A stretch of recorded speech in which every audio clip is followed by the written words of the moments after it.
Andrew Bookless. This old photograph and a retiree's sharp memory were the keys to solving a 15-year-old drowning mystery.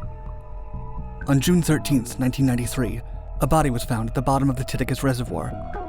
The victim was a young man in his late 20s who carried a backpack filled with rocks, but no ID or any other clue about his identity. For years, state police in Somers, New York, tried to identify the man, but his physical description didn't match any local missing person reports. Their only lead? This mysterious black and white photo that was found on the body. It shows an older man holding a small boy in his arms, wearing clothing from either the 1950s or 1960s. Authorities assumed that the child must be the drowning victim, but the investigation only produced dead ends. 15 years later, they could finally put a name to the victim. Investigator Joe Fiebich sent the photo to the Berkshire Eagle paper of Western Massachusetts. There, retired teacher Terry Yakubish recognized the building behind the man and the child as one she had known back when she lived on Long Island. It was the church auditorium in the village where she had lived for almost 50 years.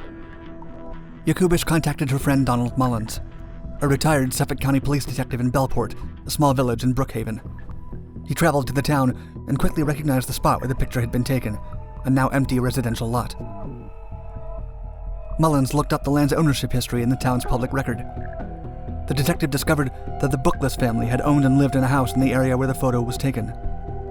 However, the house had burnt down in a fire years before Mullins' visit. On January 25, 2008, the medical examiner's office confirmed the victim's identity as Andrew Bookless. His 4 older siblings were notified immediately.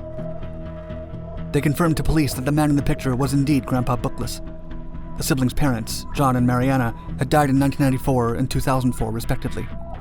After Mariana died, the Bookless family had Andrew officially declared as dead. It is believed Andrew fell through thin ice of the reservoir in the winter of 1992 or 93, months before his body was found with a rock-filled pack strapped to his back.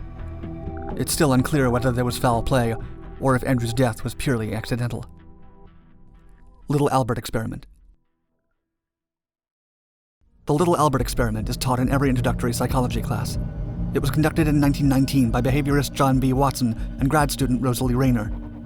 They attempted to one-up the Pavlovian dog conditioning process by using a child, seeking to prove that emotional reactions could be classically conditioned in people. The participant in the experiment was a baby, popularly known as Little Albert.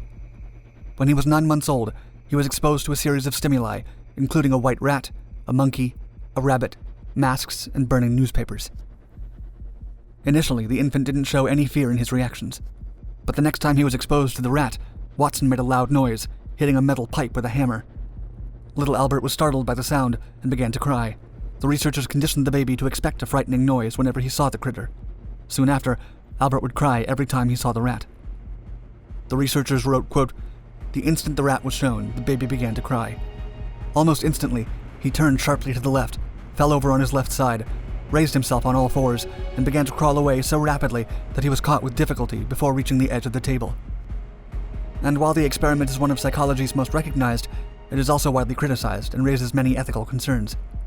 There's no question that Little Albert was harmed during the experiment. He became paralyzed by a fear that otherwise would never have existed. But what happened to Little Albert? His identity was one of psychology's greatest mysteries, as he clearly could not have signed up to be a test subject. It is widely believed that since Albert and his mother moved away after the experiment, Dr. Watson did not work on removing Albert's conditioned fears. Most unpublished records related to the experiment and the baby's identity were burned by the researcher before his death. In 2009, psychologists Hall Beck and Sharman Levinson set out to track down the unfortunate infant's whereabouts. They managed to track him down and obtained this photograph of the boy. Douglas Merritt was the illegitimate child of nurse Arvia Merritt, who worked at the Johns Hopkins facilities where Dr. Watson worked. Soon after the experiments, the baby and his mother moved away and disappeared. An FBI forensics team made a positive match between the blurry photo and others taken by the researchers at Johns Hopkins. Sadly, baby Douglas died at the age of 6 after developing hydrocephalus. Some theorized that Dr. Watson already knew of the child's disease and tried to conceal it from the public.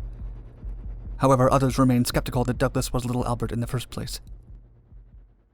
Beast of Bodmin. The Beast of Bodmin Moor has sparked stories and legends for decades about a black cat-like creature the size of a puma roaming the Cornwall moors. Local livestock attacks have done nothing but fuel the rumors. Since 1978, over 60 reports have been filed about sightings of a large cat-like creature with sharp, prominent teeth and white-yellow eyes.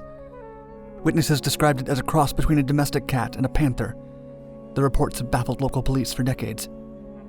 Some people have recounted being chased by the powerful and fast creature. Others have recognized it in the distance, not quite believing their eyes. British scientists have disagreed on whether or not the moors of Cornwall could be home to a panther-like animal such as the Beast of Bodmin Moor. The place has icy weather, and there is no appropriate food supply for such a gigantic creature. Since its initial sightings in the 1970s, many photographs and footage have supposedly documented the beast's whereabouts. Rumors about the Beast of Bodmin Moor resurfaced after a lynx escaped the Dartmoor Zoo in 2016. Sightings could have been misidentified as the monster during the time the lynx roamed free before being recaptured. Along with some republished photos, this incident seemed to spark the memory of a retired zookeeper who worked for the famous circus trainer Mary Chipperfield.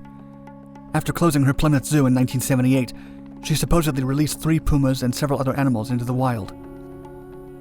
Cornwall landowners believe the pumas and their offspring are responsible for local livestock attacks and have likely died during cold winters.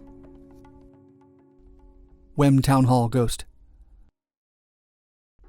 In November 1995, Wem Town Hall in Wem, Shropshire, burnt to the ground.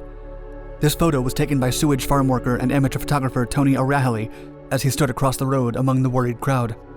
Ever since, the image has been hailed by many as compelling evidence of the existence of ghosts. As the fire was consuming the building, an apparition was apparently captured on camera. It showed a little girl wearing a dress and a bonnet, standing shyly behind a rail while surrounded by flames. The photo and its negative were sent to Dr. Vernon Harrison, the president of the Royal Photographic Society at the time. He analyzed both materials and concluded that the picture had not been doctored. He reported, quote, "The negative is a straightforward piece of black and white work and shows no sign of having been tampered with." However, Dr. Harrison also suggested that the girl's image may have just been a convenient trick of the light and smoke, which could have created an optical illusion when the photographer took his picture. Locals believed the apparition was Miss Jane Churn, a young girl accused of starting a fire in Wem in 1677. The picture soon became popular, and the Wem Town Hall received international publicity, along with visits from teams of investigators and tourists who loved the paranormal. But in 2010, 15 years after the famous photograph was taken, 77-year-old Brian Lear recognized the same little girl in a 1922 postcard after it was republished in the local paper. The girl looked exactly like the one in O'Rahilly's photo, with her white dress and bonnet with a ribbon. In contrast, Greg Hobson, a curator of photography at the National Media Museum in Bradford, stated, quote, "The postcard offers pretty conclusive proof that this is a hoax. I think we can say the mystery has been solved." However, many claim the evidence is inconclusive. Tony O'Rahilly passed away 5 years before the discovery, still insisting the photo was real. Amelia Earhart. Amelia Earhart's disappearance is one of the greatest mysteries in history, but it might be solved soon. All thanks to this old photograph. The famous pilot disappeared in July 1937 while attempting to become the first woman to fly around the globe. The leading theory states that Earhart and her navigator, Fred Noonan, crashed into the Pacific Ocean on their way to Howland Island during their planned 29,000-mile flight. But in 2012, explorer Robert Ballard, who famously found the Titanic wreck, was shown this photo. It was taken by British officer Eric Bevington in 1937, only 3 months after Earhart's disappearance. The photo is of Nkumaroro Island, one of the Pacific's mostly uninhabited Phoenix Islands. In it, a small speck of metal poking out of the water on the edge of the photo is believed by some to be part of a Lockheed Model 10E Electra, the plane Earhart flew. The discovery was first dug up in 2010 by the International Group for Historic Aircraft Recovery as part of their Earhart Project research. A skeleton was found on the island in 1940, but experts believed it belonged to a man because of the length of the arms. However, in 2016, forensic analysis of Earhart's photographs showed that her arms were unusually longer than an average woman's. The organization believes that the skeleton, the picture, and a recovered jar of what used to be Earhart's favorite face cream serve as concrete evidence that she died as a castaway on the remote Phoenix Island.